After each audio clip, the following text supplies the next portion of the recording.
Okay, so good evening and welcome to General Council of August 24th.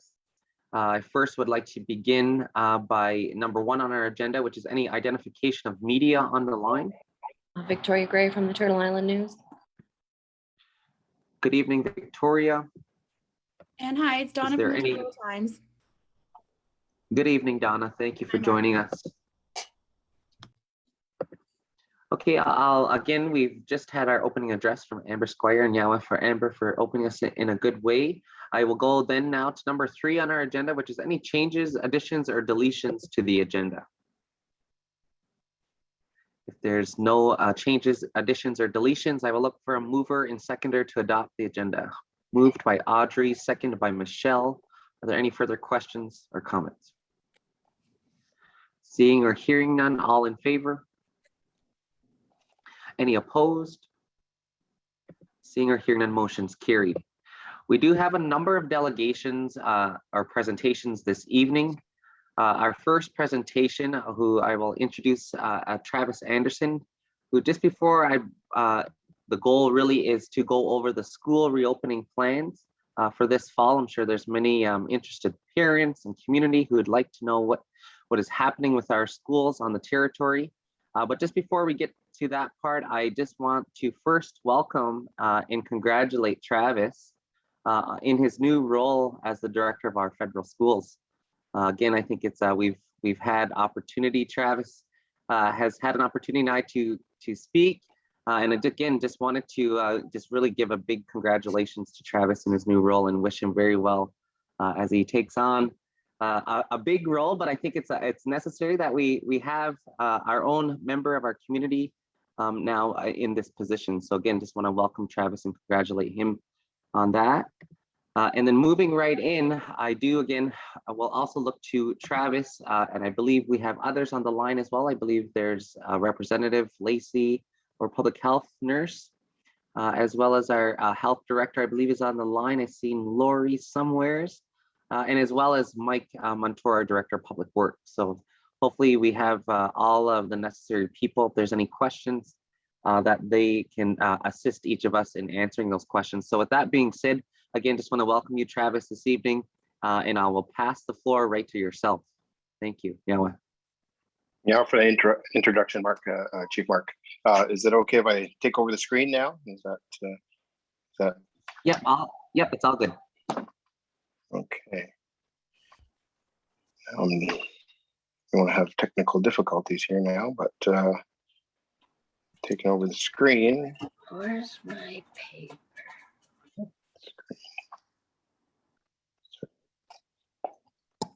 Okay, I think it's gonna go. Okay, here we go.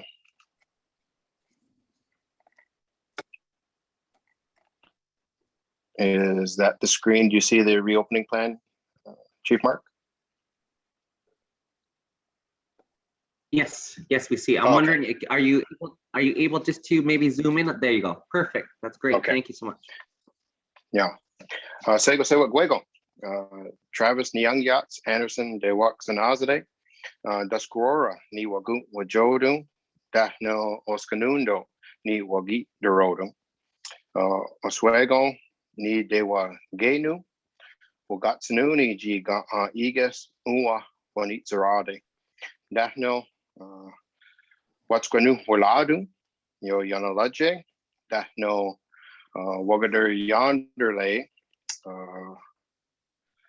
Wagadate da La Suio, Zi Wagata Galide, Wagatate Wayana Daon, Dahno Angangasro, Tuknigo. Hello, everyone. My greetings. My name is Travis Anderson. I am Tuscarora Nation and Deer Clan. I am from Six Nations, and I'm happy to be here today. And I'm thankful for you all. It's going good, and I know I'm lucky to have my health at this time, and I'm ready, and I'm gonna try hard. So that's a little bit of an introduction to myself now. I'm the incoming director of federal schools, and I wish Kathleen Manderville all the best as she moves on to the next chapter in her journey. I've been I've always been an active member of the community in Six Nations all my life, from my own sports to my children's sports to coaching to volunteering. I've always enjoyed supporting the youth in our community. I've taught 2 years at Lloyd S. King in Mississauga of the Credit, 2 years in North Carolina, and I've been an educator at Oliver M. Smith School since 2006. In 2014, I moved into the vice principal role at Oliver M. Smith School, and then in 2017, moved into the principal role.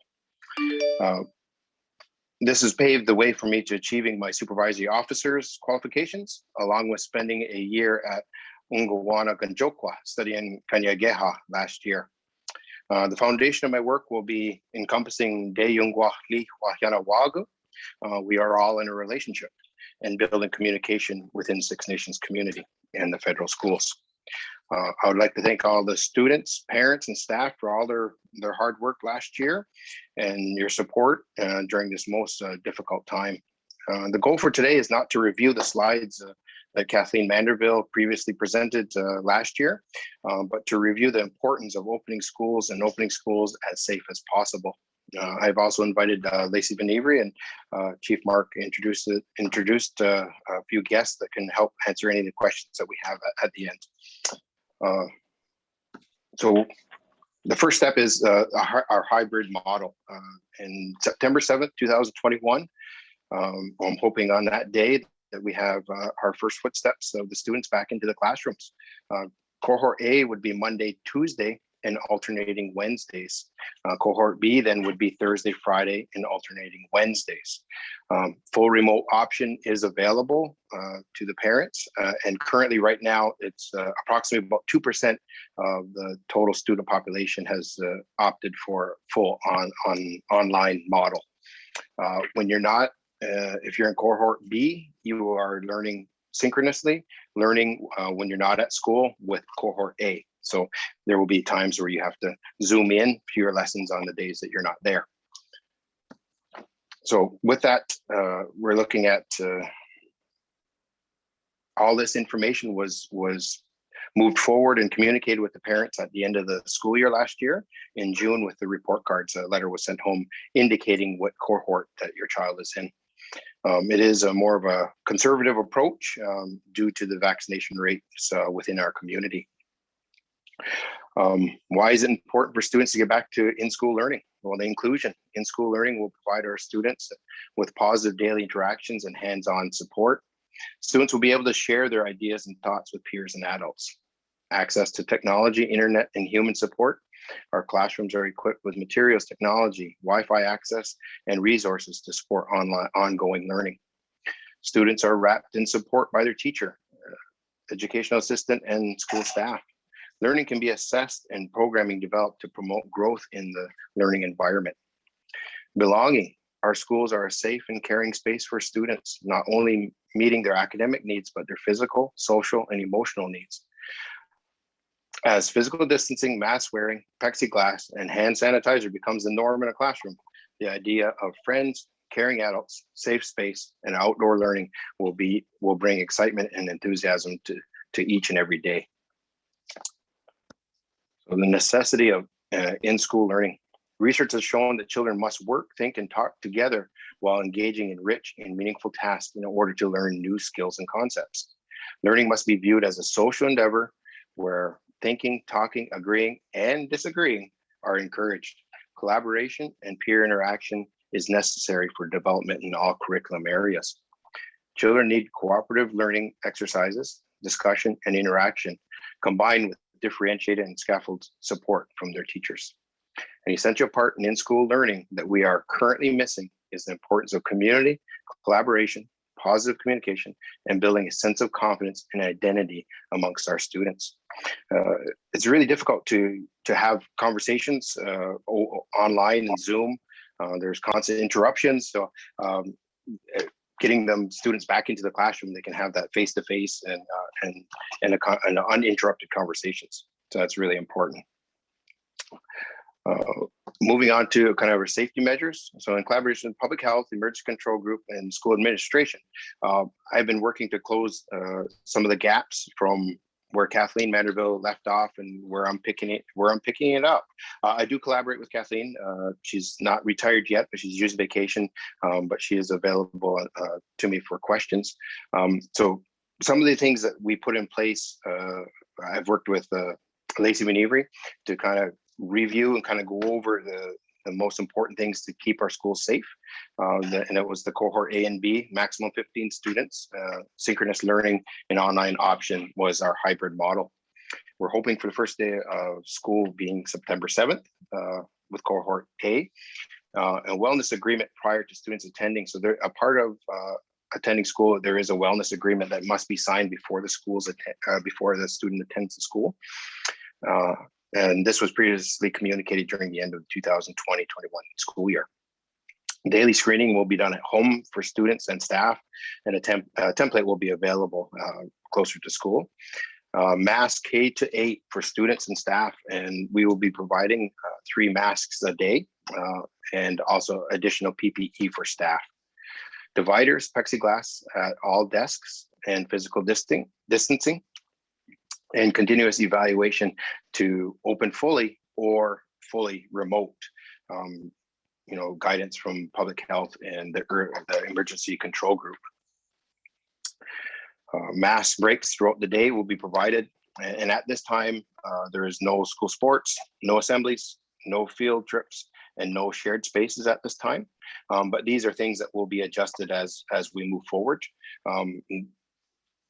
Keeping these restrictions in place makes it as safe as possible. So recesses, there will be masks unless they're keeping a 2-meter rule.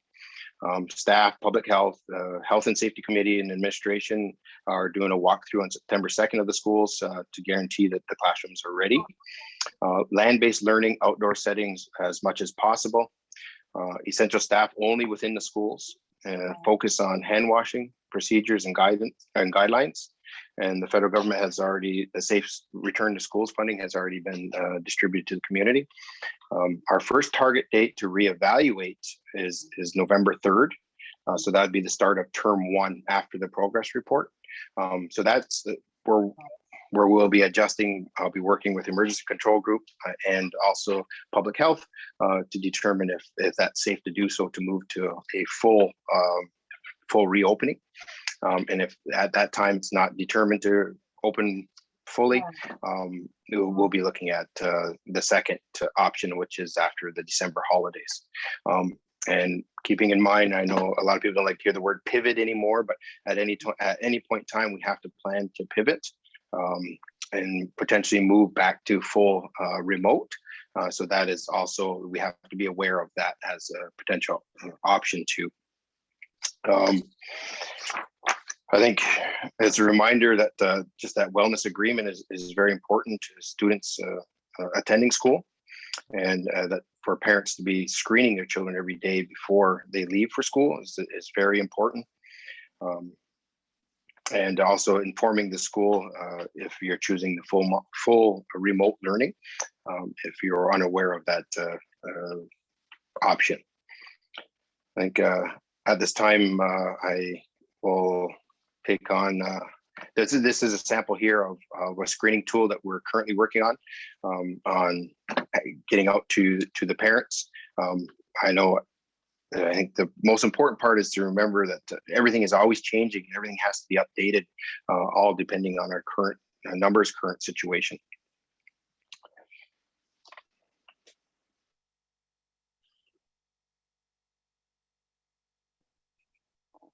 So as time.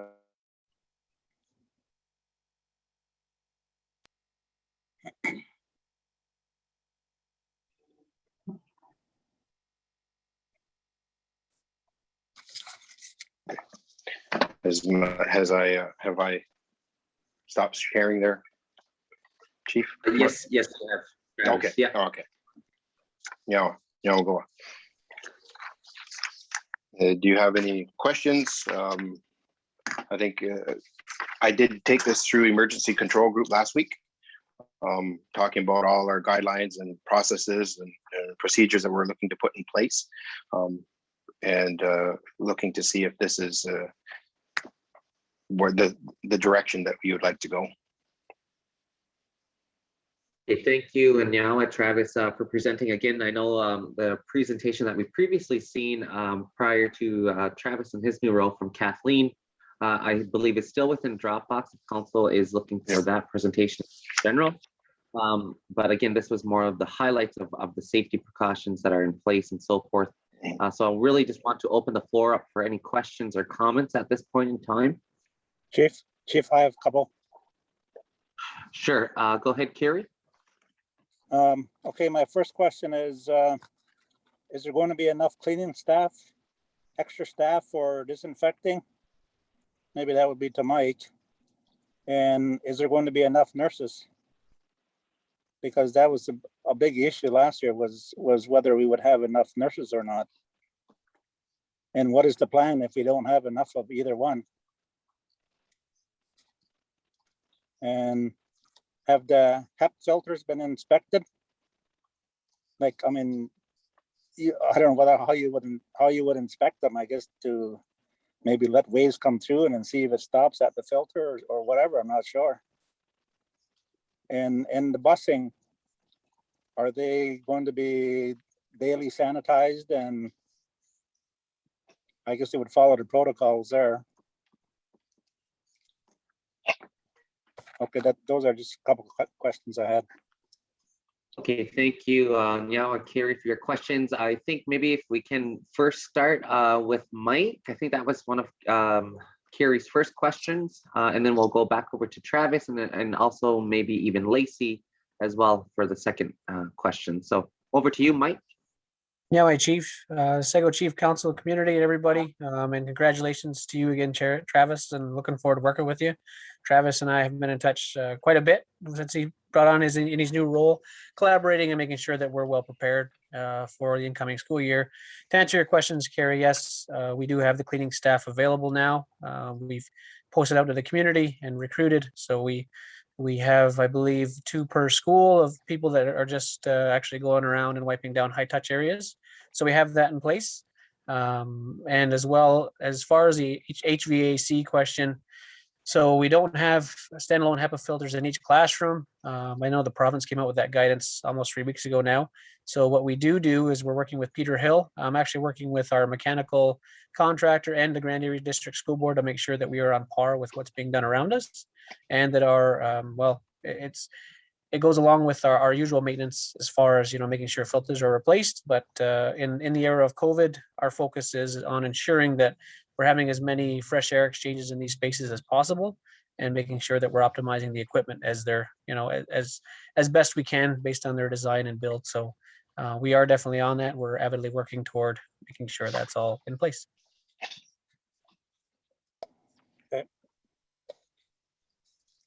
Nyao for that, and Nyao for the question. I'll address the busing question concern. They also have their protocols in place for wipe downs, daily cleanings, and also having masks, being able to provide masks for the students as they get on the bus if they don't have one.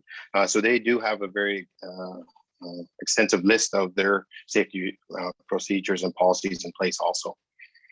With the nurse question, I'll move that over to Lacey.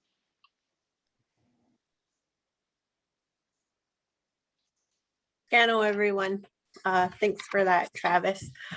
So for the nurse positions, we don't have enough, but we are reevaluating the plan that we're going to be utilizing with nurses in the school. The reason being we don't have enough is we have an exhausted health force right now that we have to work with limited resources within. So we're looking at it as a team-based approach. There's still positions available for anyone who is interested. We're still taking and recruiting nurses for this role. Okay, now to each of you for your responses. I want to go to any other further questions or comments. I see Helen. I have a question from a parent wanting, or grandparent, I should say, wanting to know if the students are going to be the students that are working from home, are they going to be expected to achieve the same work results as they would if they were in school? Because, you know, we have a lot of issues with, a lot of times parents are working, the grandparents are the ones being the teachers or the aunties or whatever, and especially too if they require any kind of special assistance and different things like that. So what is the expectation if they choose to just do online as opposed to go to school? Is it, are they So- expected to achieve the same academic results? They would have their own teachers, and yes, they would be following the same curriculum as everybody else. But with this year being, with more students being into the classroom, those online communities are going to be much smaller. So the staff would be able to support those students, I guess, better. Whether it's phone calls in, there's going to be more of a hands-on approach with smaller numbers. And currently, right now, we're looking at maybe 2%. So maybe, you know, six students out of school, 336 students. 6 students are going to actually be doing full online remote learning. So that teacher does support that, have more supports in place for that student. And that student will still receive the resources and according to their IEP, if they do have an IEP, and obviously any other supports that we're doing within the school, that will still be provided for that student that's online. It'll just be on an individual basis, working with the school to make sure that we can set up the connections, whether if, you know, internet connections, if it's they need a USB downloads or a rocket stick, we'll be working that individually with each case with the school. I hope that answers your question.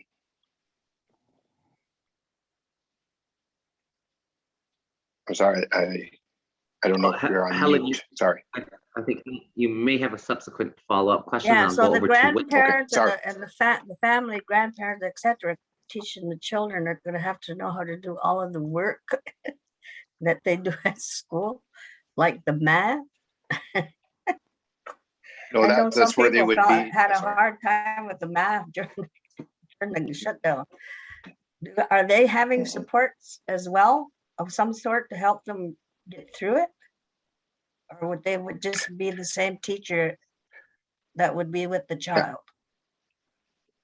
The expectation is for the teacher to teach a child that's not on the grandparent or it's not on the parents. It would look different than last year where it was the paper package that came out, and that when it became a paper package, it became a lot of self-learning or parent involvement learning. It will be the teacher's responsibility for that child to learn. Okay. Yeah, for the question. Okay, thank you. And now, Helen, I see Wendy has her hand up next. Thanks, Mark. And thanks, Travis, for the presentation. It was a welcome change to the approach. So I really appreciated the concise presentation. So touching similar to what Helen is talking about, and I asked it at the end of the school year last year, given the very tough year that students and parents, families have had to deal with, has there been any analysis, whether it's anecdotal or otherwise, to try and get a feel for where students are at? You know, keeping up, the issues with connectivity, all of those pieces to see where students are falling, so that we, you know, go moving forward from that base rather than just jumping in. So that's one piece. And then subsequent to that is what is in place on that resource outside of an IEP, any formal process, but just to help students with whether it's catch up or whatever that is, extra tutoring. And I think that's beyond the teacher, perhaps, but having that additional support if they need it to bring them up. So just, that's one of the concerns that I have. I mean, at the end of the day, it's up to parents what they decide to do with students. But I think those additional pieces, because I know parents who have taken their kids out of the community into other schools in surrounding areas that have been tested and their grades behind. It's just because of the situation. It's not faulting parents or anything like that. It's just what they're faced with and having to cope. So those are my two questions. And with that, there's no doubt there's gaps. We've created gaps in students learning through having the COVID year, and there was some schools, some boards, they were in class in school, but then on to remote. So for me, I don't have that information on how much they continue to learn online compared to what we did online, unfortunately. But I know, this is just from experience of working within the school as a principal. When it was a year, I think 2019, one of my last years at Oliver M. Smith School, our EQAL scores were higher than the province. So there is definitely a capability of that learning.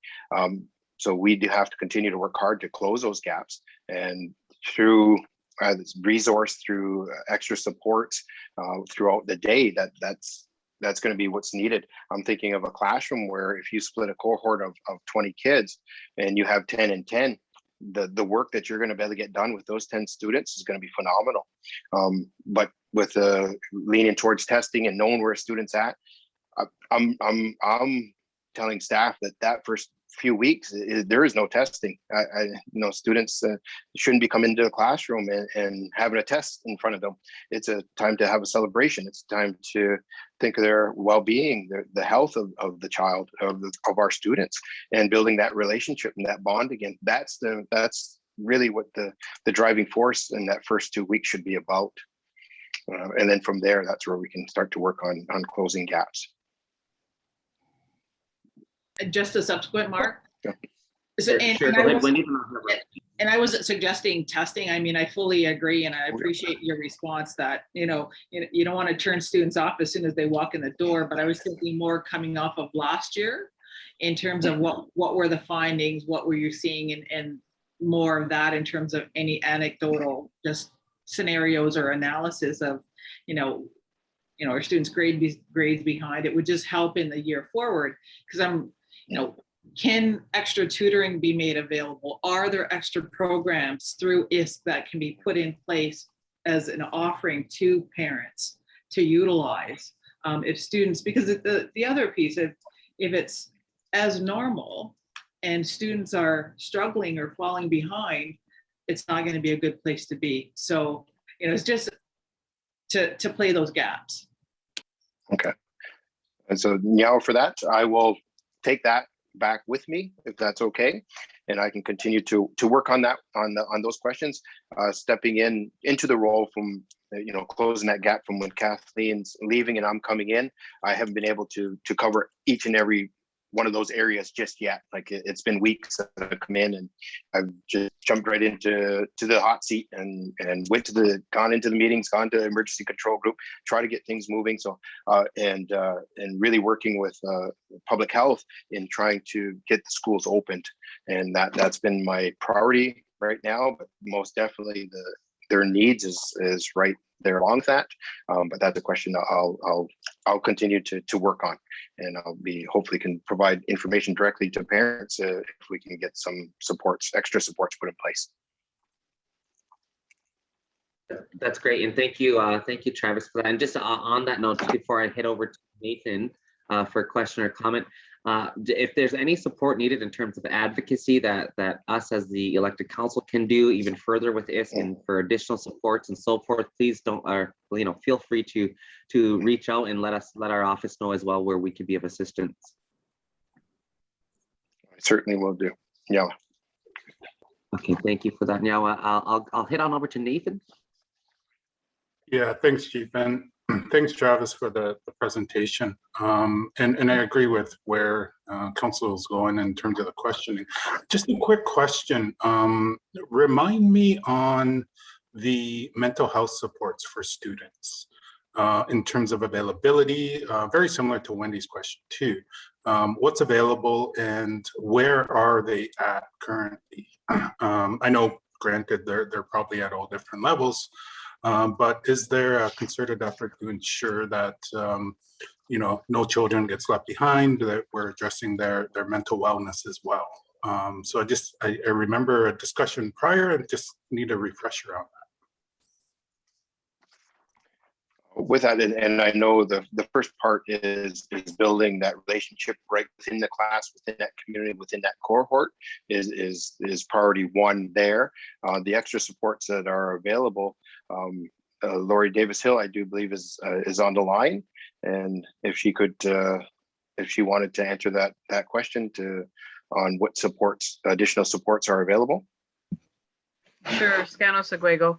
So there are supports through social services in terms of the children's mental health, and as well through health services through Jordan's principal, or sorry, child and youth health team, as well as mental health, our mental health and addictions team. So, and as well the early childhood development workers in the schools. So really it's about rebuilding a lot of relationships. Like Travis said, you know, the students with their teachers, and, you know, identifying those supports. So, you know, point is well taken, and we will circle back and have a comprehensive document that can go home with the students, so that they can know, that parents and families will know how to access the appropriate supports.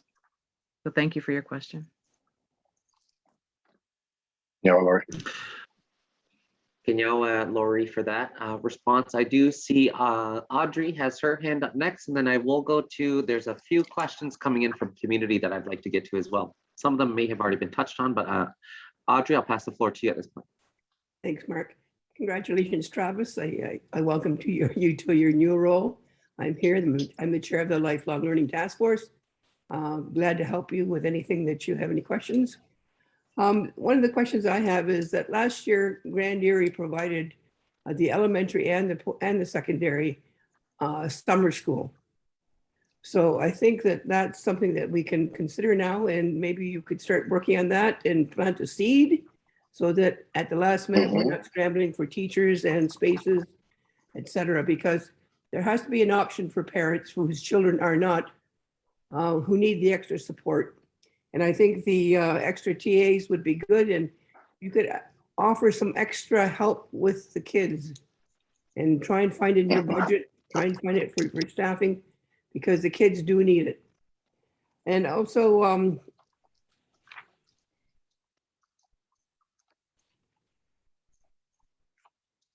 I guess you can talk to, well, you can talk to the administration about that, because according to Kathleen, there was some funding for summer school this past summer, and it wasn't used. So maybe some of that money could be used for TAs and extra people to help mentor our kids. Okay, yeah. Yeah, for the question, and yes, I'll look in to that extra funding if available, and look at how we can support our students. Yeah. And now, Audrey and Travis, I do want to go quickly, just before I go to any of the questions or comments from council. There are questions coming in from the community. The first one reads, do JK and senior kindergarten go every day? They would also be in a cohort also. So that would be cohort A or cohort B. And you could contact, I know that's a little bit more difficult to understand exactly what cohort they're in. They'll have to reach out and touch base with each school, your child's school, because you know, they wouldn't have had a report card, especially during JK, because they just registered. So feel free to reach out to your school. They'll gladly help you and direct you to and give you the information you're looking for. Okay, thank you. A few more questions coming in. Will council be providing data to students again if they choose at-home learning, or for those days students are at home for their cohorts? So just I think maybe this was still ISC funding, to my understanding, when we did provide the extra additional data. So I think that's still additional support. Travis, correct me if I'm wrong, that we can look into further. I know also too, with the new internet tower project completed, we were just advised actually today that all those towers are now operational, which gets it up to a 30% increase of connectivity. So it's about 98%. our territory will have a better connection for this upcoming school year. Mind you, again, that's the interim fix, and there's still the long-term need of fiber throughout the territory. But just wanted to touch base if that's the same understanding that you had as well, Travis. Yes, and I had touched base. I had mentioned in my presentation there that need be that students are coming to school, and we're downloading now that they're actually in person. We can be downloading their assignments, so that can that's where a lot of issues were happening, where you're trying to download something. So we could actually be within the school and downloading what they need, and then also the rocket sticks providing the data. There was funding provided that last year, and that funding has come through again this year. So that's definitely an avenue that for support for families and people online at home. Okay, now for that, again, a few more questions coming in. What are the numbers for students identified as wanting to return to school? Is 98%. From what has been handed in.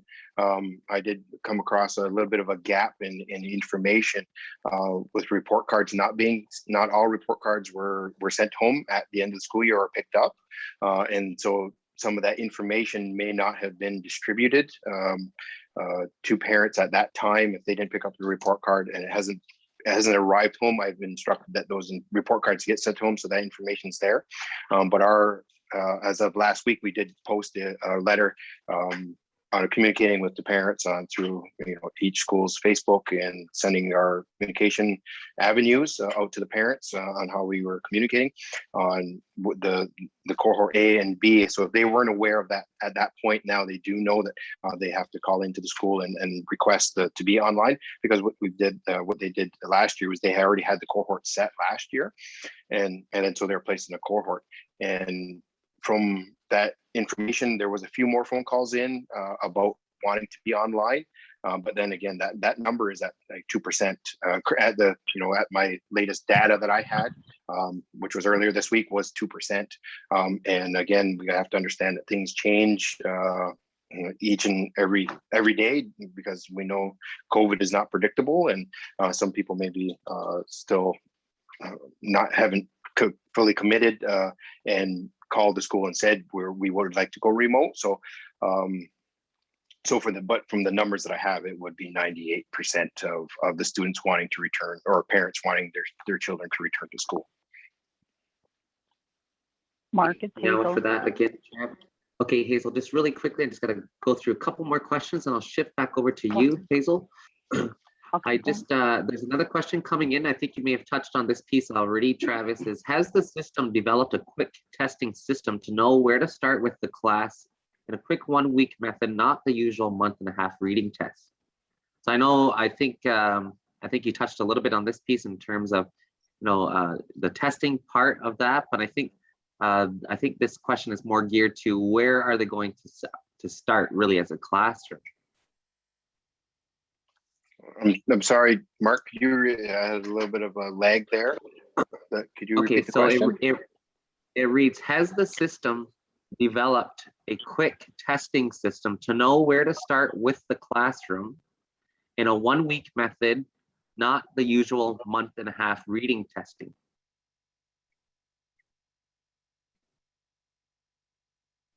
From what I gather from this question, I think it's more in a sense of, as a classroom, are they starting right from where the curriculum already is, or like is there any testing to where the classroom is going to start as a whole?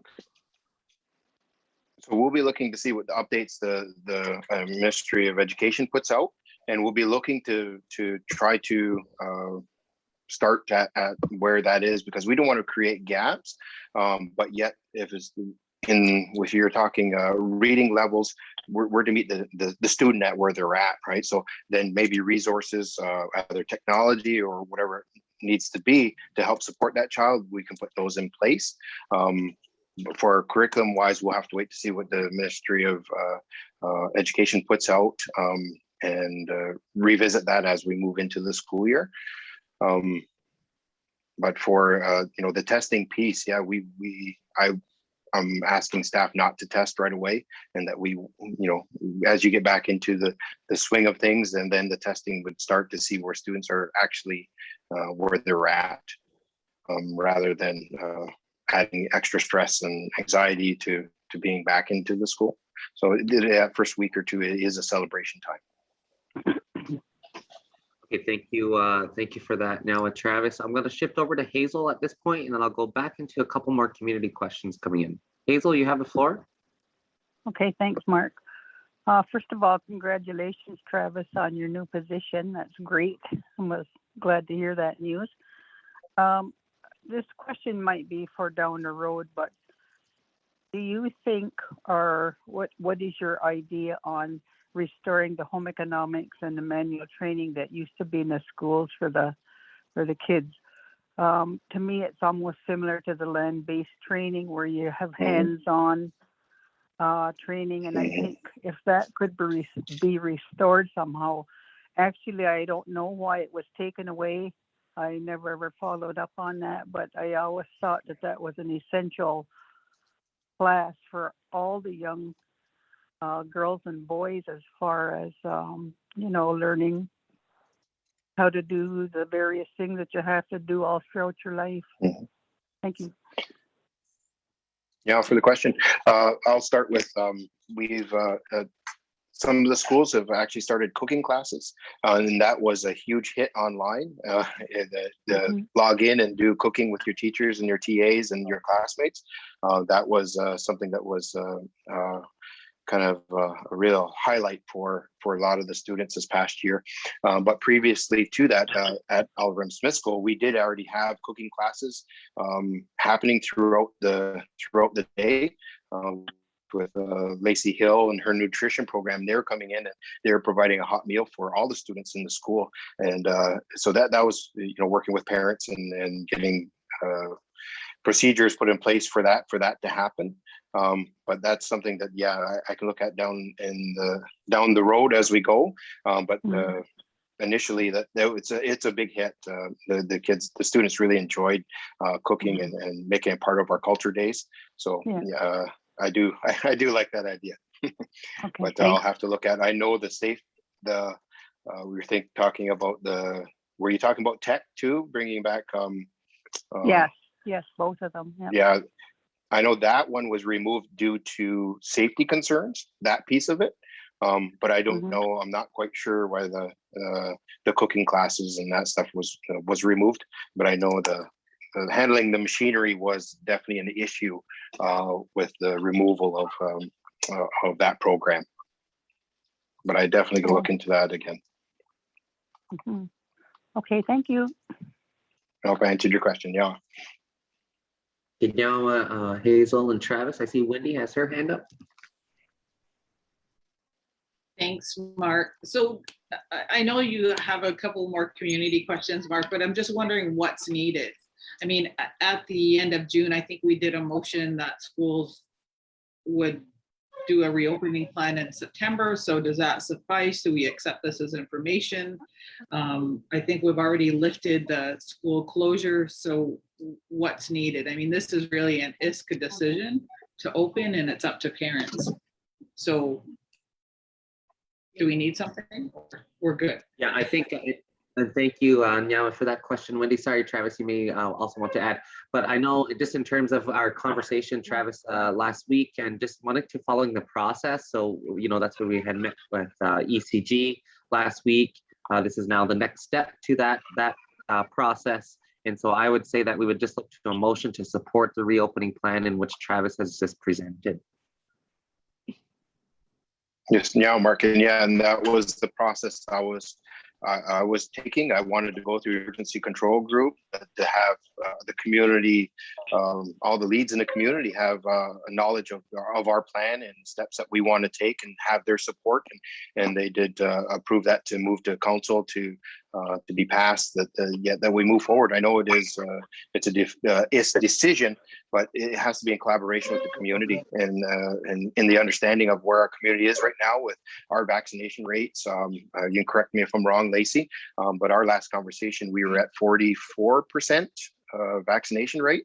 And so that's a very low rate. So it is the safest possible. We're trying to make it as safe as possible to open schools, knowing that our vaccination rates are so low. Back to you, Wendy. So I'll make that motion that we accept the reopening plan as presented with the acknowledgement that it is up to the parents for them to decide.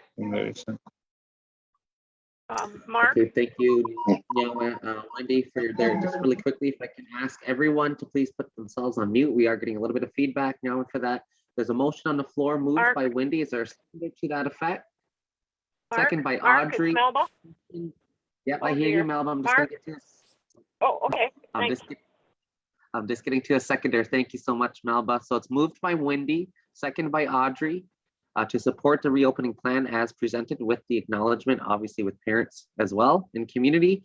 I will now look to open the floor for any further questions or comments in relation to the motion. Melba, over to you. Yes, Travis, I'm very impressed with your school opening presentation and in the use of your language, specifically Tuscarora. We don't hear that too much in our community. When you introduced yourself, that was really great. And I certainly congratulate you, as others have, on your role. And I can hear it in your voice, your passion, your excitement. And I'm sure you're going to. You already have. You said you've been in the school for a while now, so no doubt you're really appreciated and loved by our community.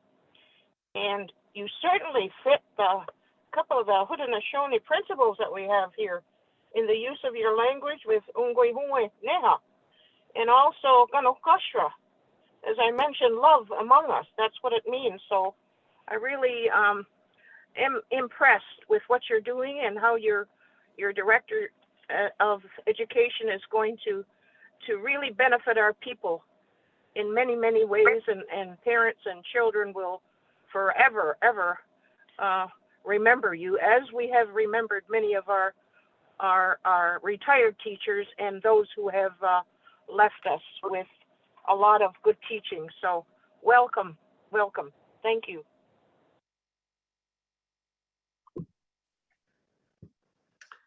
Oh, sorry, Travis, you're on mute. And Yawagoa, big thank you. I was had a little bit of a lag there, but I'm very happy to. Wagatsanuni, very happy to hear your message, and it's greatly appreciated. Yawagoa. Thank you. Yes. Now, Melba. I see Sherry Lynn has her hand up. Yeah, I have a couple questions. Are all the kids going to be picked up at their driveways? Is there still going to be walkers also, or just picked up? Yeah, yes, they'll be picked up at the busing protocols are in place. I'm still looking into one, I guess probably this would probably lead into another question on if a child is at the bus stop with that is not their day. What is the protocol for that? So I have reached out to Sharp's bus line to get an answer on that one, because you don't want a child standing out at the driveway and parent thinks they're going to school and they're not. So I want to get that one cleared up as quickly as possible.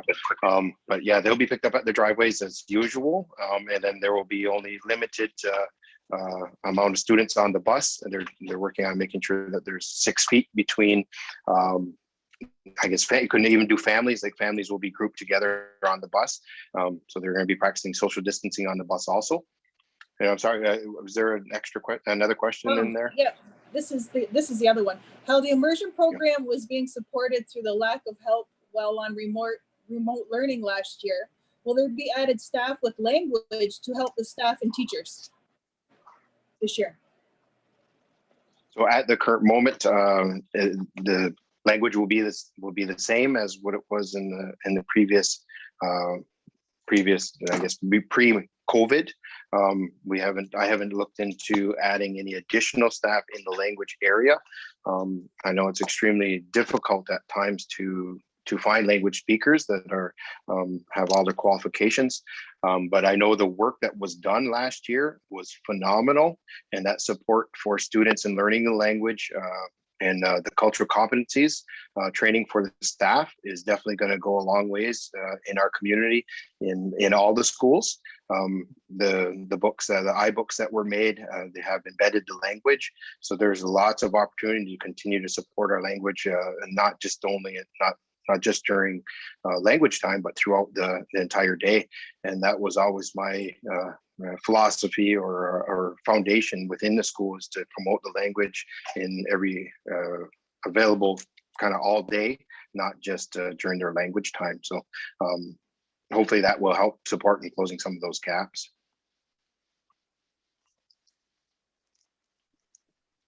Okay, thank you. Now, Sherry Lynn, are there any further questions or comments in relation to the motion? I do just want to touch on a couple more just coming in from community just really quickly if we can, Travis. The first one coming in is in relation to, are they allowing Jordan principal workers to go into the school for extra support? Yes, I haven't, I meet with the principals weekly, and I know that was a subject that we were going to discuss at some point, so I don't want to give out the information too soon, but I would say yes, because they are essential workers. That child has a JP worker. It is their essential worker for that child. So I would be saying yes in allowing that Jordan principal worker within the school. Okay, now for that, and also another question coming in is, have the lead teachers developed a back-end plan, or is the system expected teachers to sink or swim with no emergency plan? When will the plan be ready for the parents? For the parents? I think this is actually what they're referring to, is this reopening plan.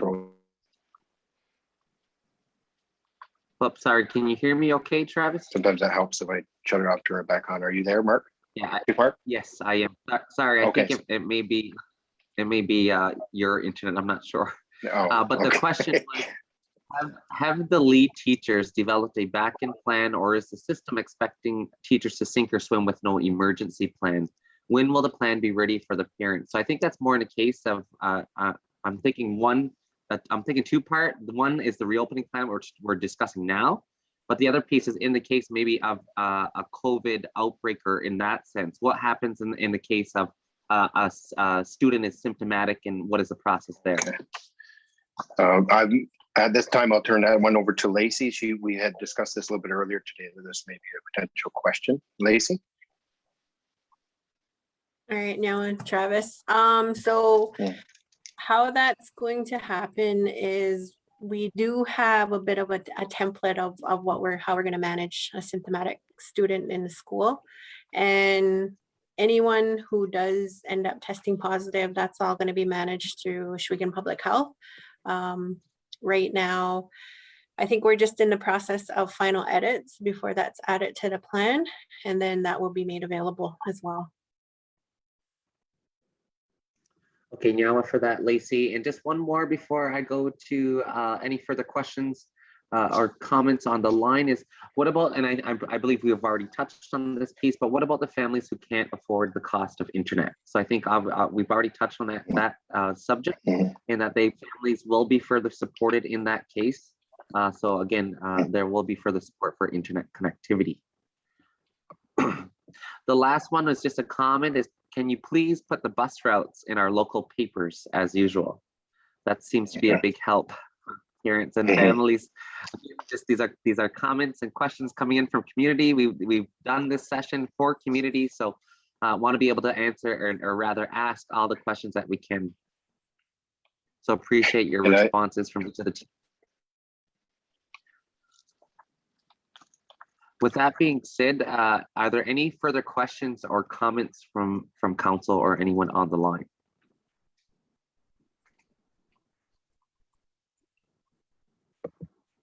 Okay, seeing or hearing none, there is a motion on the floor.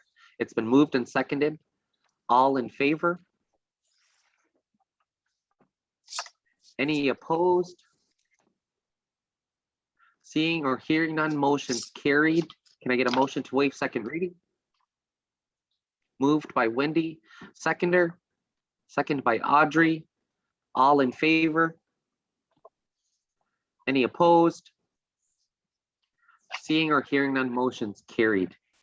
Okay, well, again, Travis, just want to say again, congratulations to yourself.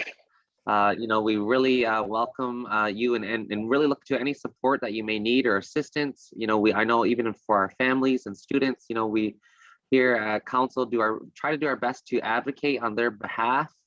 So I know, even obviously with our connectivity issues, we know that the internet was a big issue last year. We know we've been trying to work on this interim solution with the towers. So we hope that will help even more so this upcoming school year.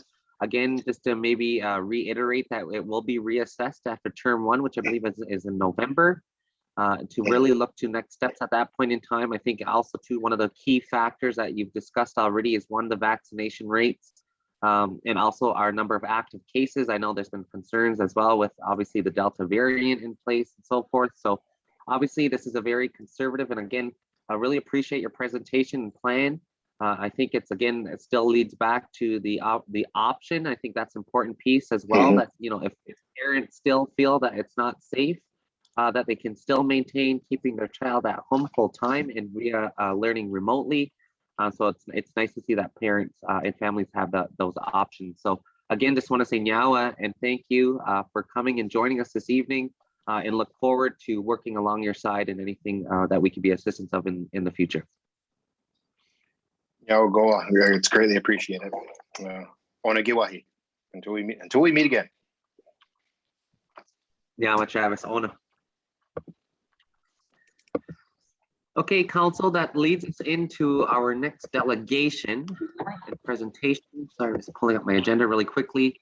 So we have Michael Wyatt, the returning officer for Elections Ontario, who is with us this evening. Good afternoon and welcome, Michael.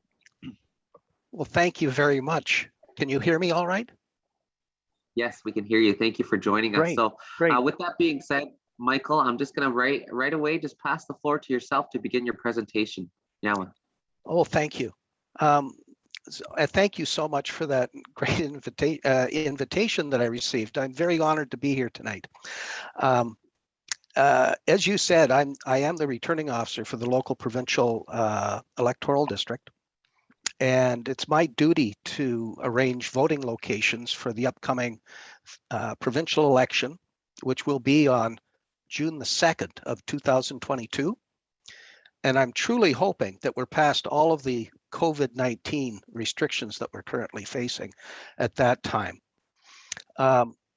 It's my intent, or it's my wish, to be able to provide 2 polls specifically for the 6 nations of the Grand River in that next provincial election. In the past, the most recent past provincial election, we had a poll for the general voting population at the 6 Nations Sports and Cultural Memorial Center, and another poll was provided at the Iroquois Lodge for its residents. And I'd really like to be able to do that again in the 2022 election. When I go through the consideration process for the sites, it normally involves me contacting the operators of each site, asking some questions to confirm the availability of the site, confirming the landlord's contact information, and arranging for the site visit of 2 staff members to confirm the accessibility and the logistics of the site. But with COVID-19 protocols in place, in a lot of places, we're doing those final details over the phone or by email. In any case, with that in place, I was wondering whether I'm actually asking if we could be allowed to do polls again in 2022 on June the 2nd. Okay, thank you, Michael, for your presentation. I know it's quick, it's straight to the point, so I'll look to any questions or comments. I do see Nathan has his hand raised. Nathan? Yeah, thanks, Mike, and thanks for the question.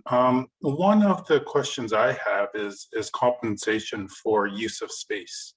Yes. I was just talking to Chief Chris Munoz, and he indicated that he's done this in the past as well. He was given $100 for the booking, but the cost of cleanup and the rental of the equipment within the halls wasn't incorporated.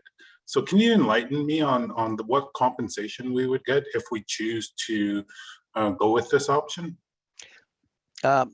Yes.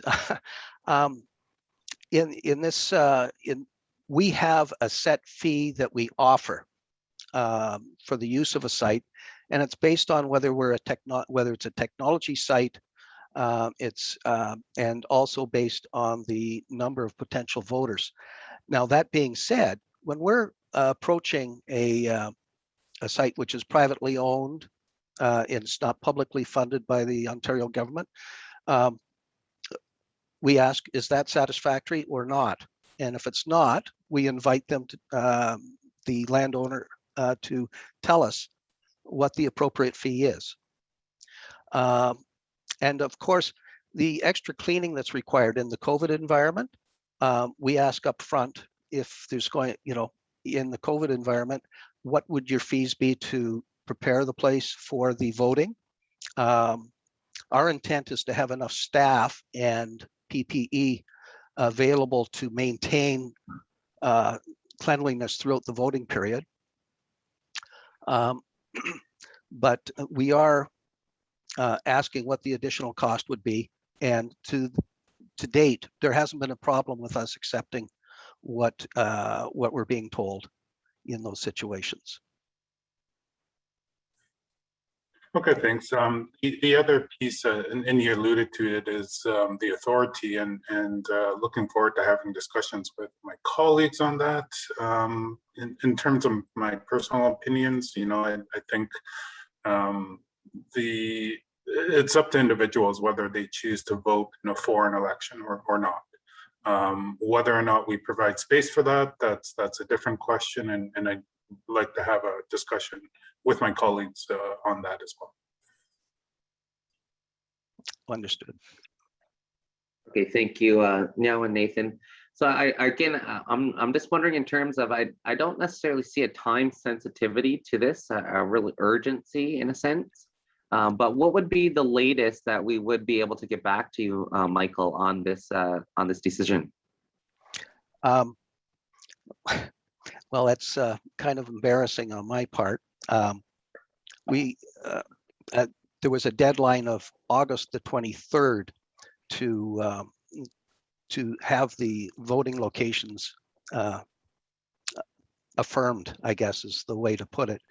And I've been given an extension to the end of the week. I could, obviously I can ask for another extension. The earliness of this work that we're doing is so that Elections Ontario can put all this information about where the voting locations will be on their website, I believe in the late fall. And they've got a process of reviewing all of the work that I and my staff do throughout the fall, and then it goes up on the website. And that's why the deadline seems to be so early when the election is in June the 2nd of next year. Okay, thank you for that, Michael. I think again, I know polls stations have been set up in the past for elections, but again, to Nathan's point, it's up to community members if they choose to engage and cast a vote in any election.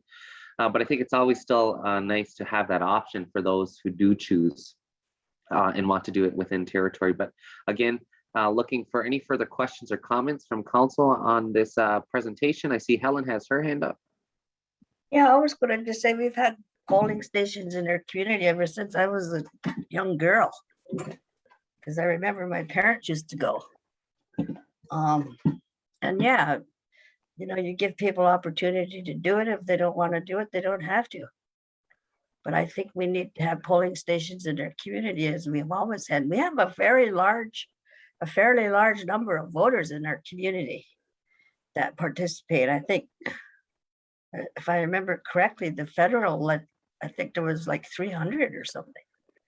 So we have a large number of people that do vote.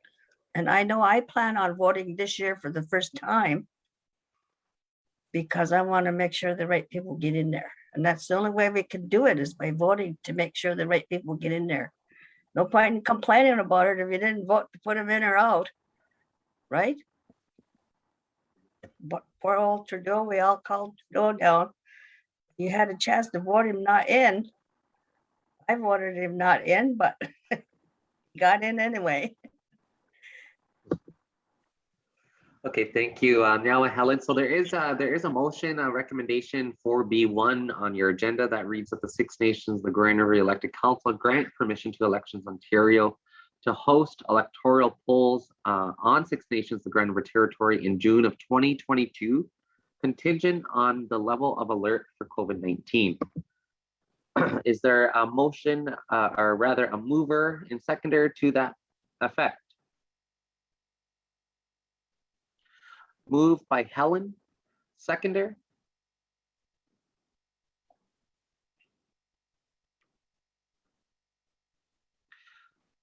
I'll second that. Calling for a second by Carrie.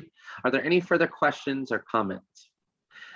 I think just to add, Michael, that, you know, dependent, because obviously where your previous location was within the sports center, which is located within our community hall. As you may be aware, that's currently our information and testing center, COVID assessment center. You know, so given obviously those, you know, different logistics and so forth, you know, we may have to change those locations based upon where we are at that point in time. But again, it doesn't list that specifically, and I'm sure we could still work to those as we maneuver through the next steps here. So that being said, is there any further questions or comments to the motion? Seeing or hearing none, all in favor? Any opposed? One opposed? Oh, sorry, Wendy, were you opposed, or was that, did you want a question or comment? No, I'm opposed, and I want it noted. The reason that I'm opposed is there's no agreement, so we don't know what financial compensation there is moving forward. And secondly, this request is coming after the deadline date. So we have imposed deadlines. So anyway. Okay, thank you, Wendy, for your opposition remarks. Is there anything further? If not, motion's carried. Oh, sorry, Helen, did you have a question? I just have a comment. Whoever agrees, whatever facility agrees to do this, I remember they used to have it at Polytech, just at different places. I'm sure they're going to make sure they get the money that they need to do it properly. They're not going to do it for nothing. So they would be making, as far as I'm concerned, they're the ones that will be making agreements as to how much they're going to get paid and how much they're going to do this and this and this. So it's up to them to make sure they ask for everything that they need, whatever place is going to do it. I don't know. I just know it's been different places, like he said, he's done it different places. Okay, thank you, Helen, for your comments as well. I will look to, just based upon the timeline, I will look for a second reading to be waived. Is there a motion for that? Moved by Helen, seconder. I'll second. Second by Carrie. Are there any further questions or comments? Seeing or hearing none, all in favor? Any opposed? One opposed. Councillor Wendy Johnson noted. Motion's carried. Okay, Michael, thank you again for joining us this evening, and look forward to next steps here. Thank you. It's been my honor. Take care and have a good evening. Okay, Council, that leads us into our next delegation and presentation, which is Derek Sandy on the use of traditional symbols. Is Derek on the line?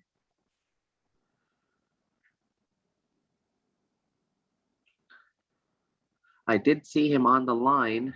Just wanted to check again, just to do another call. Is Derek Sandy on our line?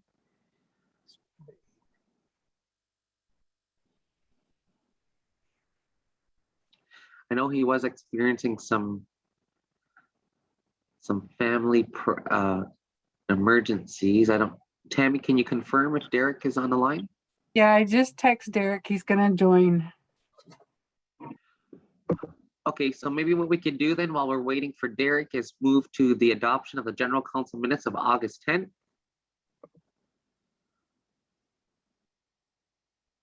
Moved by Sherry Lynn, second by Michelle. Are there any further questions or comments?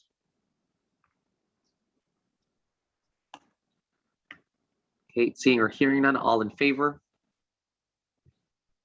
Any opposed? Seeing or hearing none, motion's carried. Just quickly into scheduling, yesterday we had our political liaison meeting leading into today as well, which is our general council meeting. This upcoming Friday is our bread and cheese event. So I'm just wondering really quickly, just as, oh, I see Derek back on the line. We'll just pause there really quickly and we can maybe do a quick bread and cheese update. And I'm sure Shirley, if you can assist on that piece as well, just really quickly. But I do see Derek joining us back in. So good evening, Sego Derek. Hey, Scano, Mark, how's everybody doing? Doing well, thank you. And Yawa for joining us. I'm going to just right away, Derek, just pass the floor right over to yourself. Okay. Scano Suego, how you get Gaso, Wayokono, and Wakunzo down, Tahioni, and you were shot down. So I am asked to be a part of the your agenda for since April. I came across the letter that was posted on Six Nations of the Grand River.ca, whatever it is, your website that you have. And on there, I came across the letter that I found very upsetting. Kind of, I couldn't believe that it was actually posted. So in it, there was the letter started like this. We are it started out, we are Haudenosaunee, Ongwahonwe people of the Six Nations of the Grand River Territory. As members of the Six Nations of the Grand River 58th elected council, we reaffirm our commitment to Guyana Roa, which is based on exclusivity, peaceful coexistence, and strength for unity. Unity remains our ultimate goal in this 58th elected term. So I felt very appalled by that, due to the fact that this elected council has been set up to get rid of the traditional people. Is going back to 100 years ago in 2 days, 3 days, when Levi General Kent, who held the title Discahi, traveled to England, carrying the words of the Six Nations people. And he went there to discuss with the King George, that how Canada was treating the people here within Six Nations, within Canada, the Six Nations territory, the Six Nations of the Grand River is the title that he carried with him for his letterhead. So, anyways, well, previously before that, he met with Canada themselves to tell them the same thing, like we are still, we are still a sovereign nation. And then he went to England, and then in 1924 he traveled to Geneva to speak before the United Nations predecessor, the League of Nations, and to tell them of our grievances here, the plight of the Six Nations of the Grand River, of how Canada was mistreating us. And so anyways, when this guy Levi General, when he tried to share these words, he was blocked by Canada.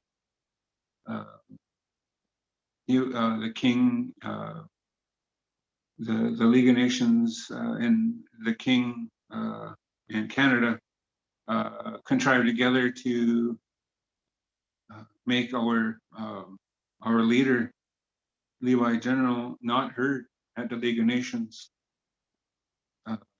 because they knew what a detriment it would do to Canada's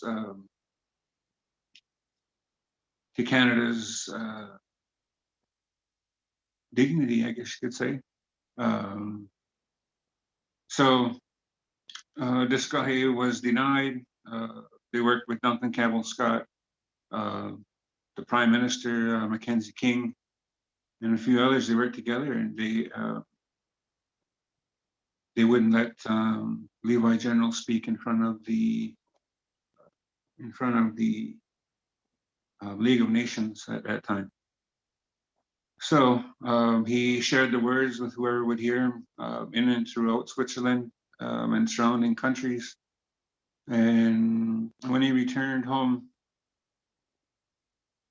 he returned back to North America, which is home.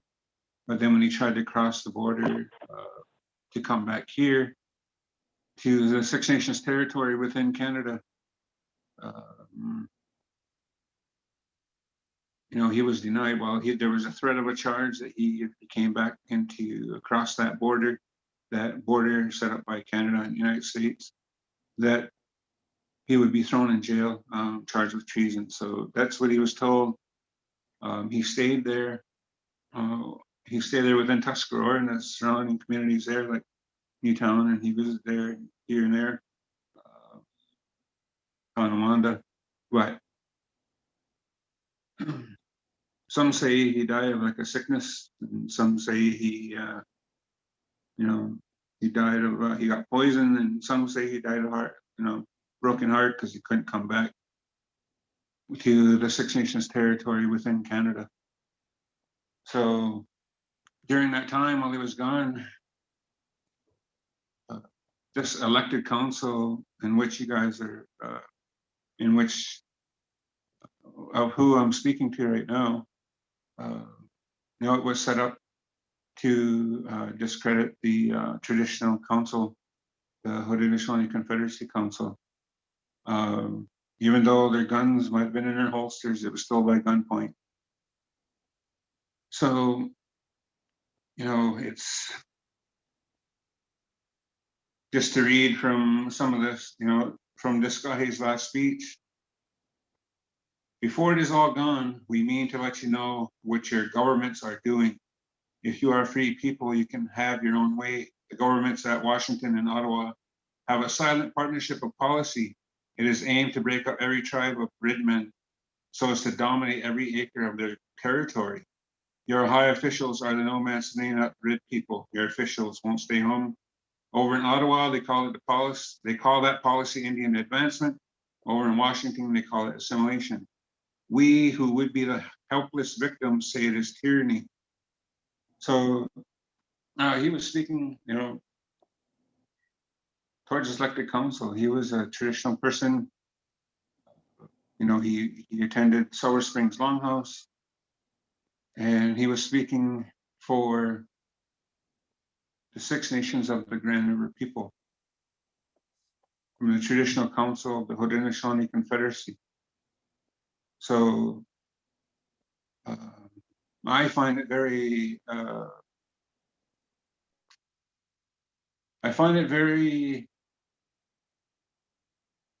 appalling that this Six Nations elected council would be even sharing these terms of reference, Haudenosaunee, Guyana, Goa, and also Ongohoe. Yes, individually, your council members are, Six Nations members. And also, we have roots, you have roots of Haudenosaunee people. So I just wanted to come today to share my disgust with how this 58th elected council is using such words. And like this guy said, you know, this is the story of the Mohawks, the story of the Oneidas, of the Cayugas. He was a Cayuga of the, and also of the Onondagas, the Senecas, and the Tuscarora. They're the Iroquois. Tell it to those who have been listening. Maybe I will be stopped from telling it, but if I am prevented from telling it over, as I hope to do, the story will not be lost. I already have told it to thousands of listeners in Europe.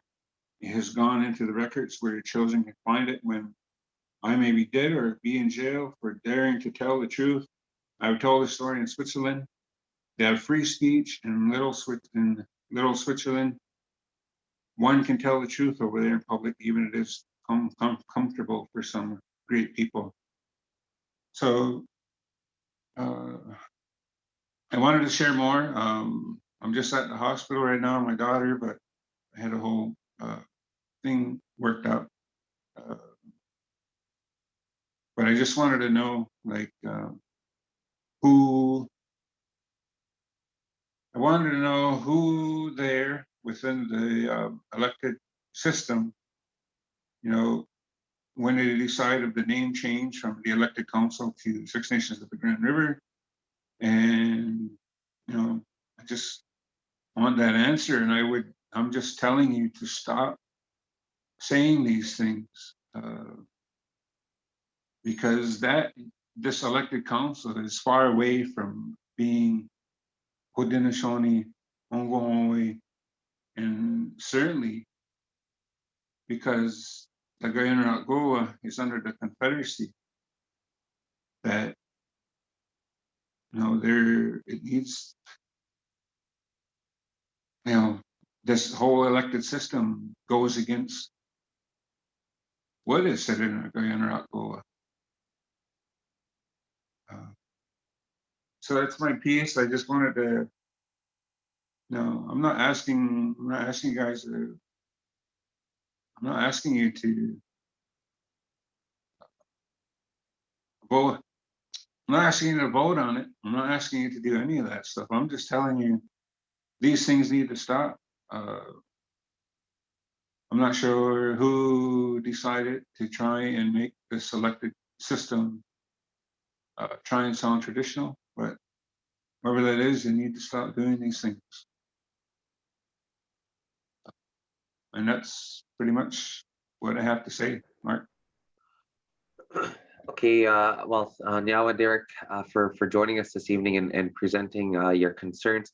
I was a little caught off guard because I'm not sure exactly. Are you referring to a letter that was on our website, or is it is it the context or content that's on our website? It was a letter that was on your website.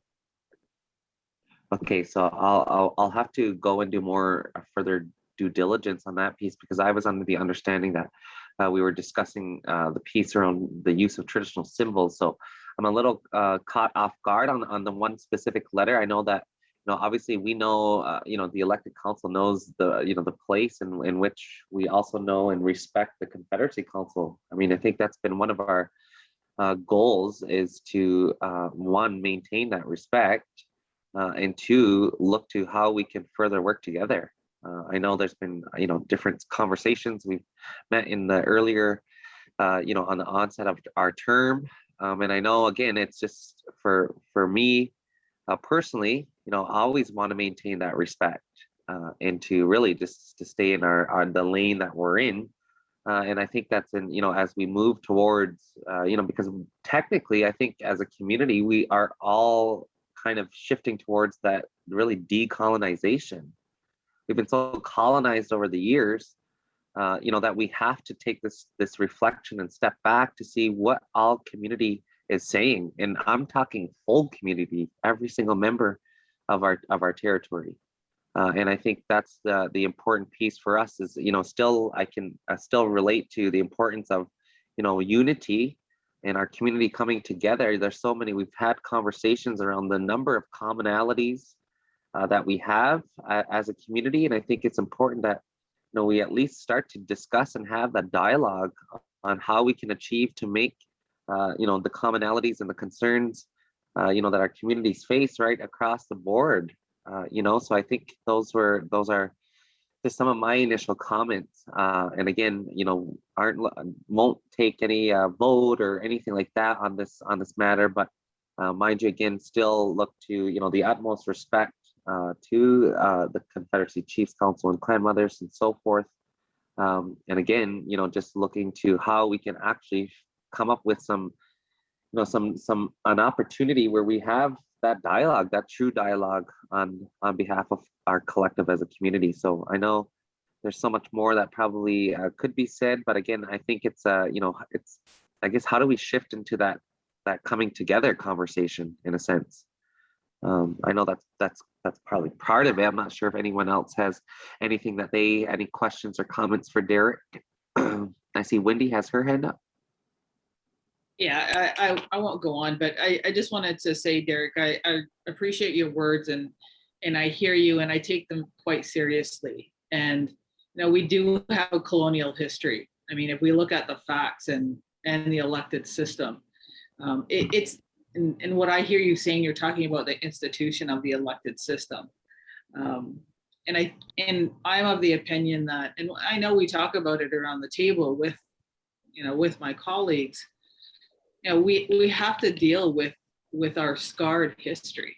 There's a lot of hurts and a lot of harms that have happened along the way, and how the elected system came to be. And, I think we have to deal with that. So I really take your word seriously. So, yeah. Wendy, is there any further questions or comments for Derek? And again, Derek, also just wanted to say really quickly, I hope everything is okay. I hear you as well that you're at the emergency, so I just want to make sure everything's good and sending well wishes there as well. So I just want to add one more piece here. Oh, sorry. Oh, sorry. I hear Hazel. Hazel, go ahead. Yeah. Hi, Derek. He did contact me with regard to this. I don't think it's the specific of using the symbol. It was the use of the Haudenosaunee words. Isn't that right, Derek? It's use of Haudenosaunee words, the symbols, references, everything.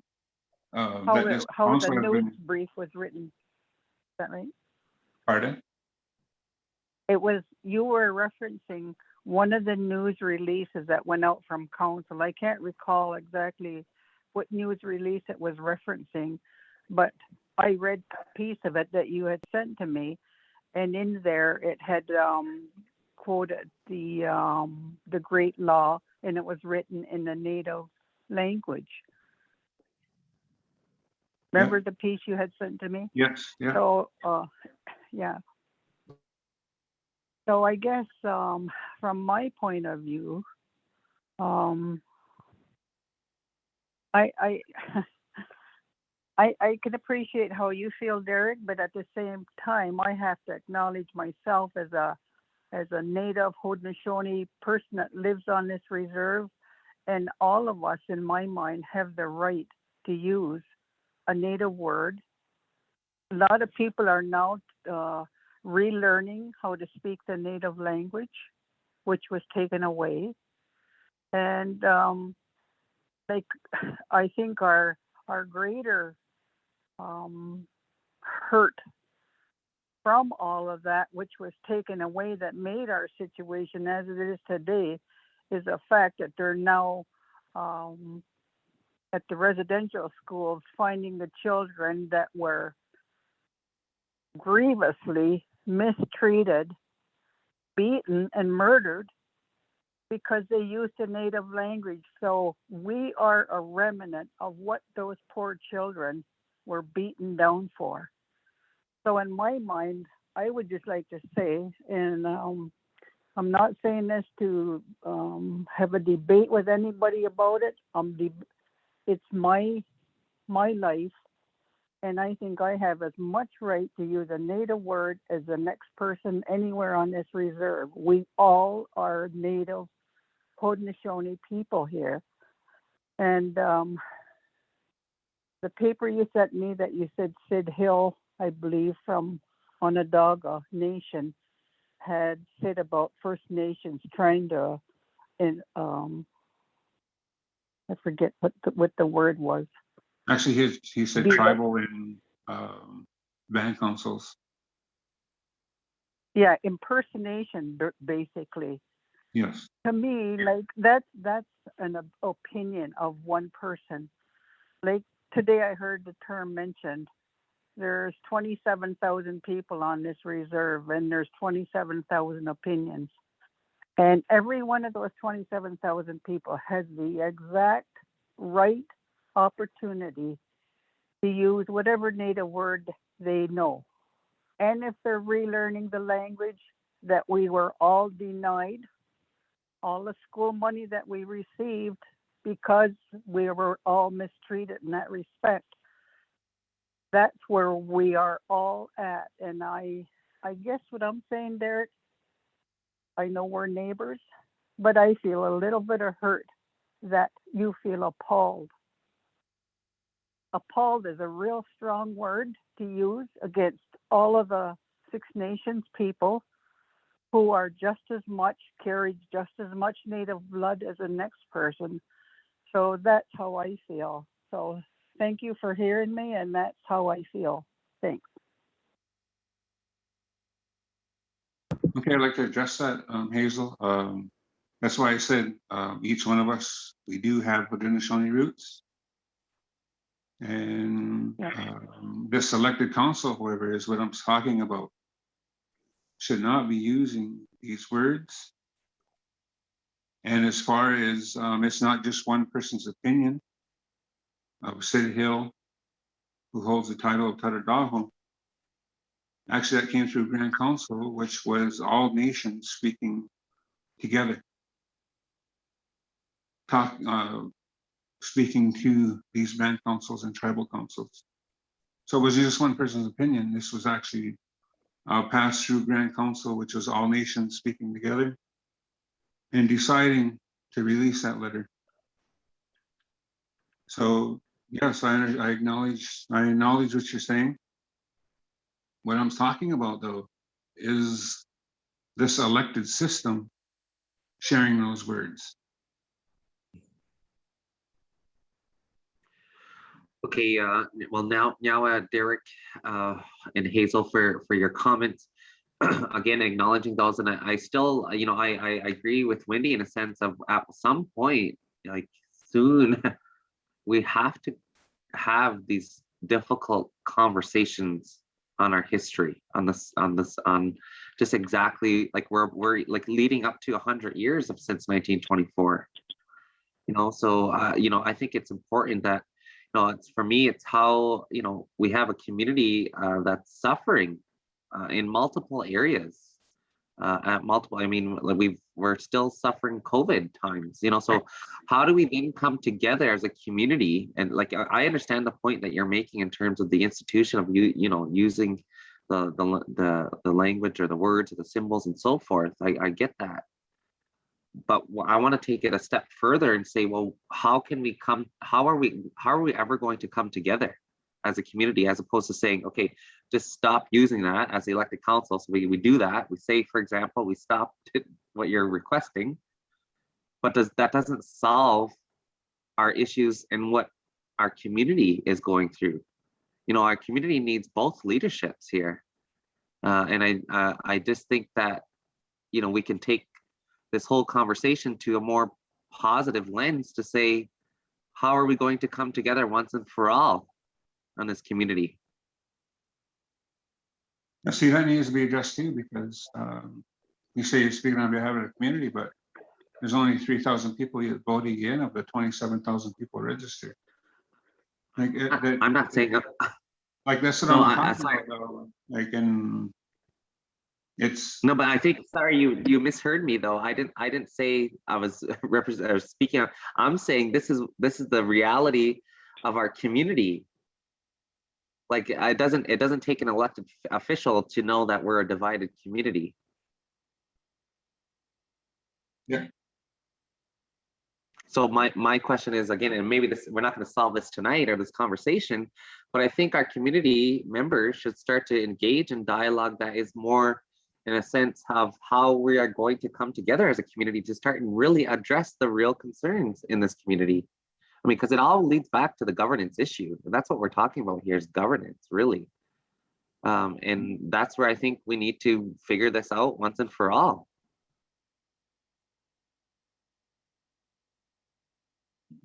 Well, from my standpoint, it's just, yeah, like this elected system needs to stop. That's all I wanted to say, Mark, is that this elected system needs to stop trying to address themselves as traditional people.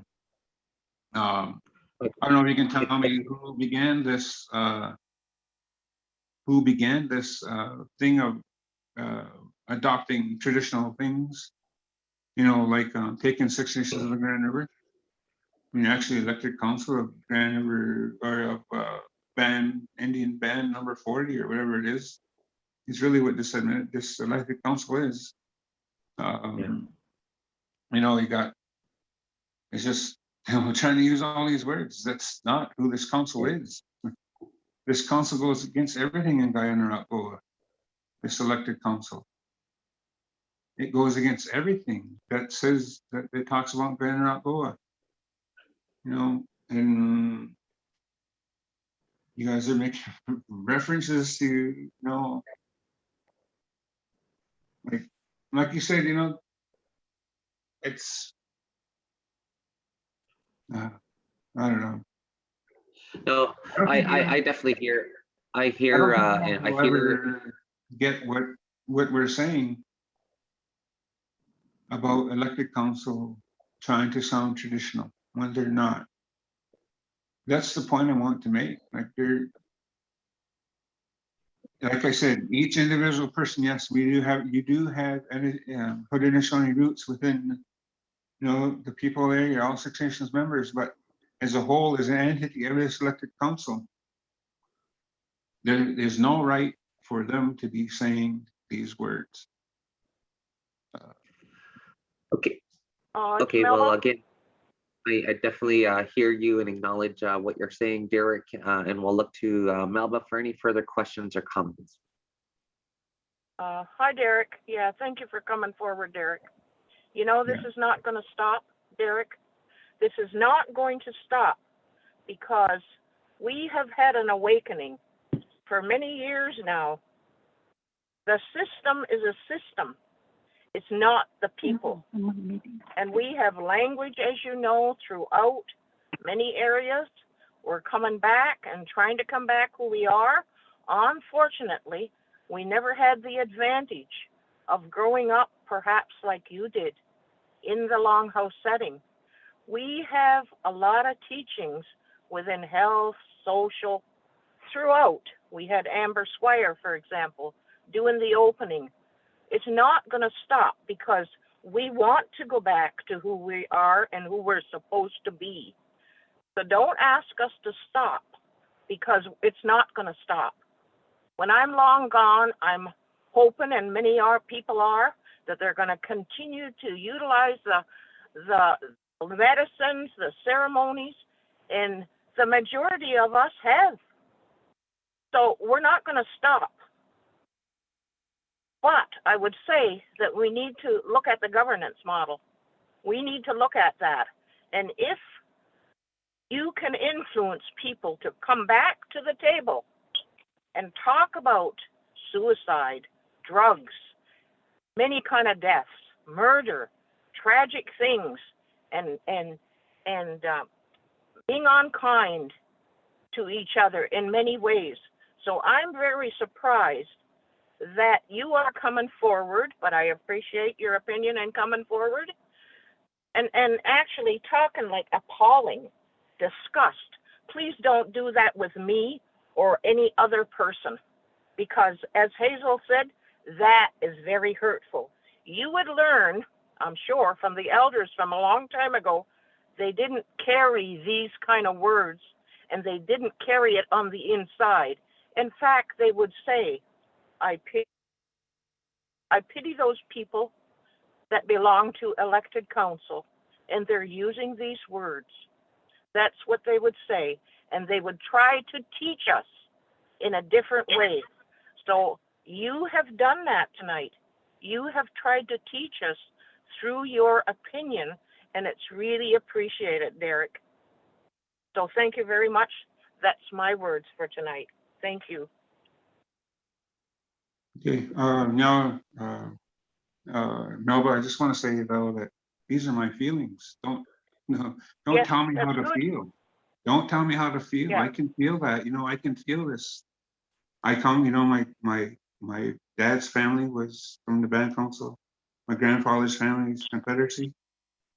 Like I've known, I've read, and I've heard all these stories. And I know I have to get going here, but I just want to read one last thing from this guy's, last speech. So this is one of the excerpts. It says, about 3 winters ago, the Canadian government set out to take mortgages on farms of our returned soldiers to secure loans made to them, intending to use Canadian courts to enforce their mortgages in the name of Canadian authority. Within our country, when Canada tried that, our people resented it. We knew that that would mean the end of our government. Because we did so, the Canadian government began to enforce all sorts of dominion and provincial laws over us, and quartered and armed men among us to enforce Canadian laws and customs upon us. We appealed to Ottawa in the name of our rights as a separate people and by right of our treaties, and the door was closed in our face. So, Okay, anyway, well, I just want to say that, I appreciate you guys hearing me, and I knew this is the wall I was going to hit.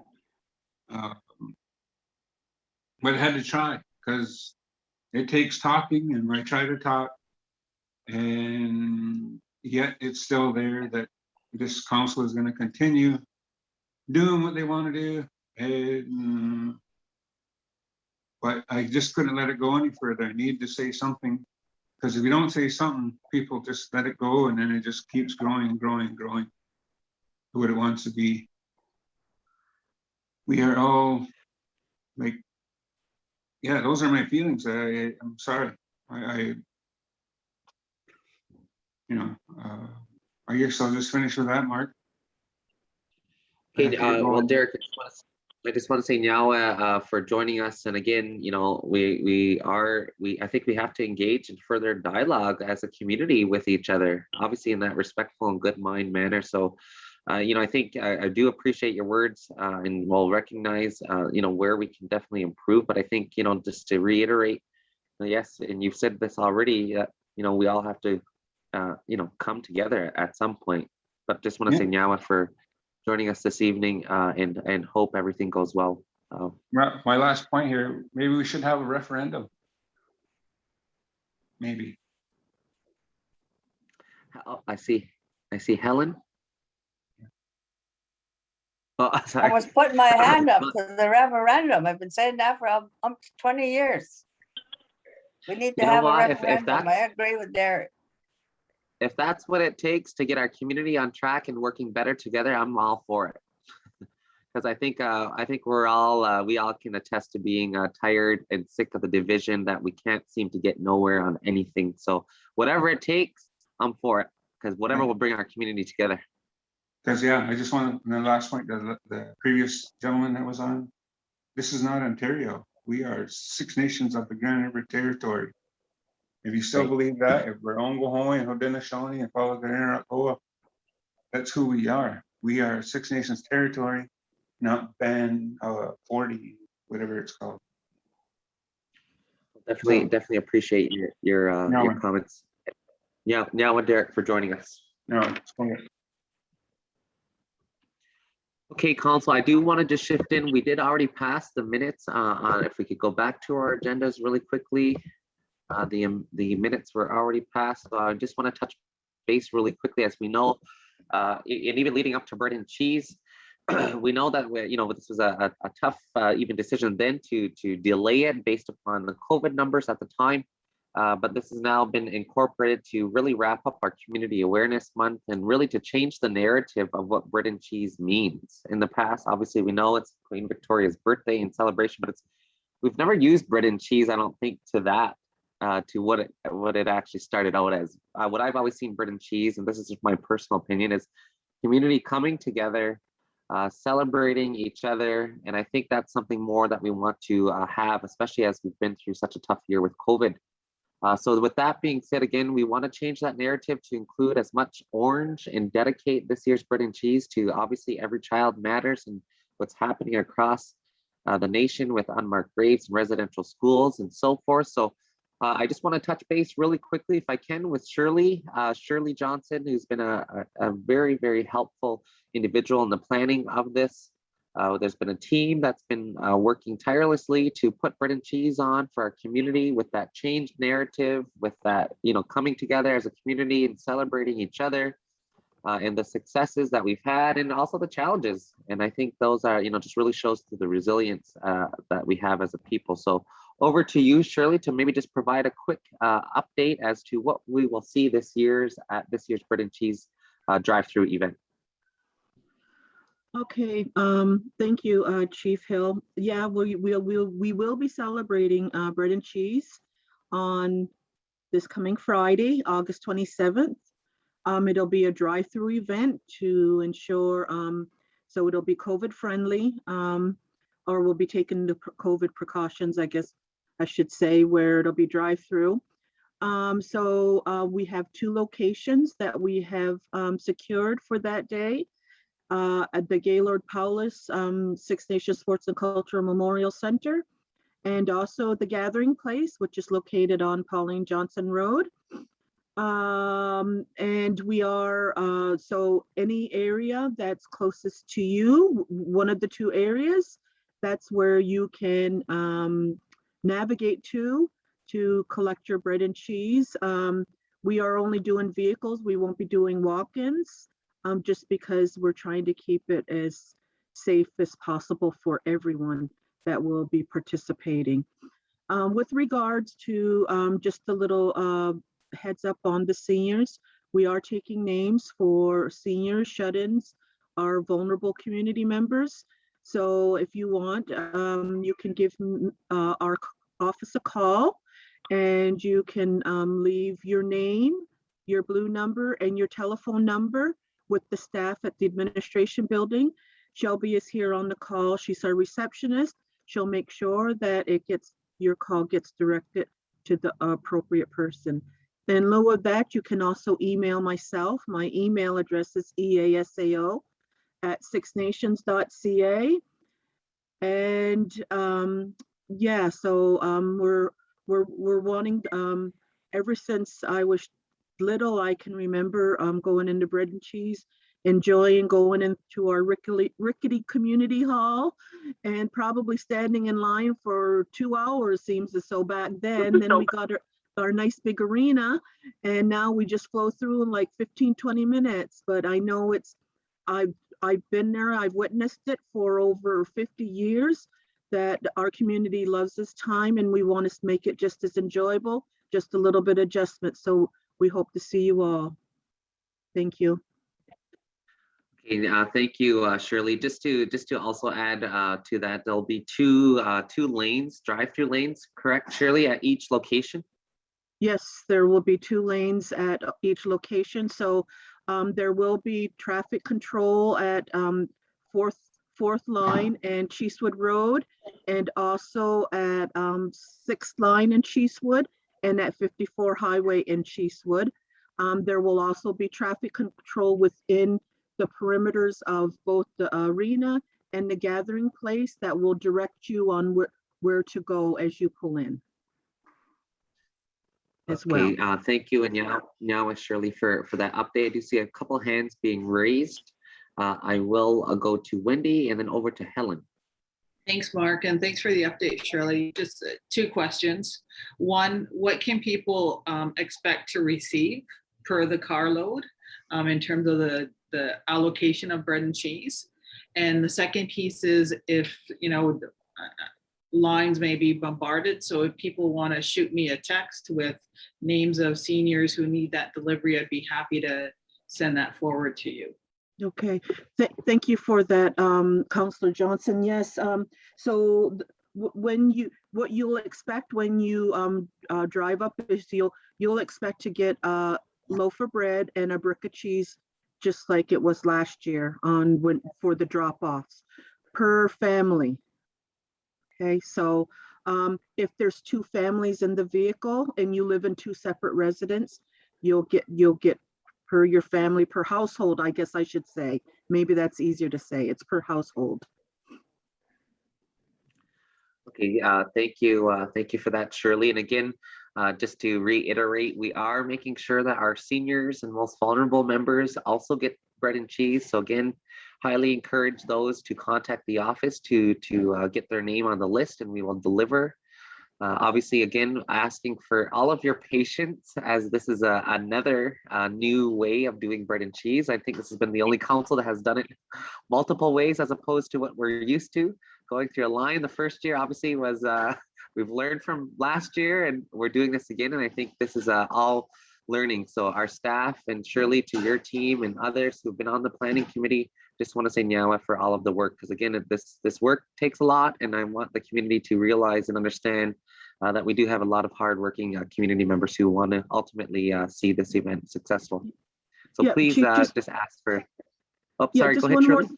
Sorry, just one more thing too. I do want whoever's listening in the community, and if you put your name down to volunteer, just wanted to let you know that we all appreciate your coming forward and taking the time to want to help out and volunteer with this.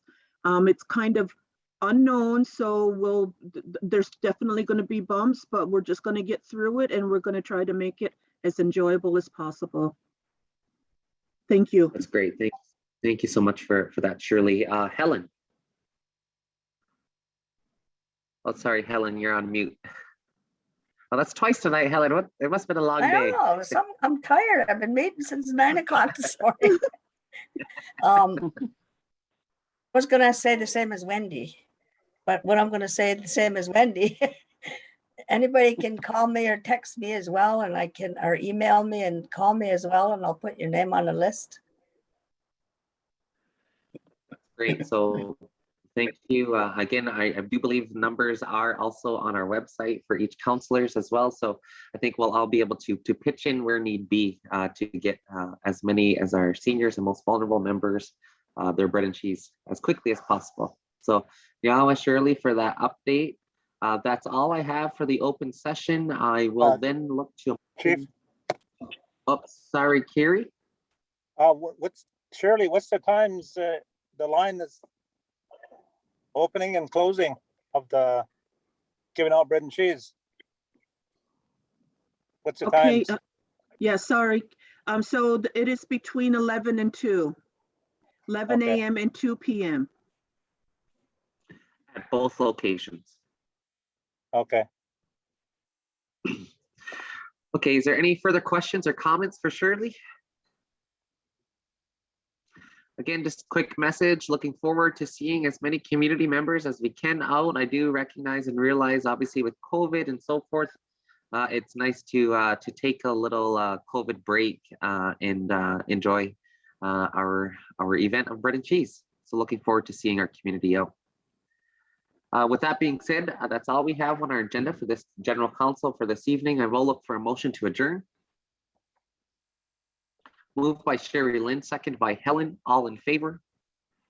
Any opposed? Seeing or hearing none, motion's carried. Thank you, Nyawa, to each of you for joining, and we will see you at our next meeting.